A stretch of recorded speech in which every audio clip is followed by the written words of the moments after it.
தன் தந்தையை உயிருடன் மீட்டுக் கொடுத்தால் தான் 2 கோடி ரூபாய் தர தயார் என்று அகமதாபாத் விமான விபத்தில் உயிரிழந்தவரின் மகள் ஃபல்குனி பேசும் காணொளி பார்ப்பவர்களின் இதயங்களை ரணமாக்கியுள்ளது.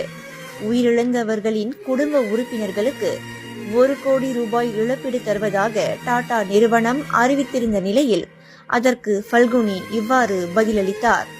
1 கோடி ரூபாய்க்கு பதில் நான் 2 கோடி ரூபாய் கொடுக்க தயார்.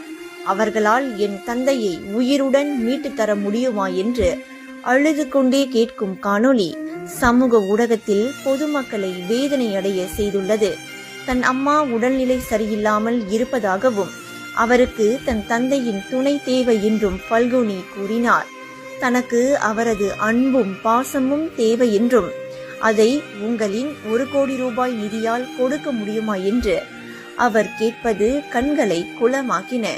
தந்தையின் உடலை அடையாளம் காண DNA பரிசோதனைக்காக இரத்த மாதிரியை வழங்க வந்தபோது ஃபல்குனி கூறிய வார்த்தைகள் அவரின் வலியை வெளிப்படுத்தியுள்ளது.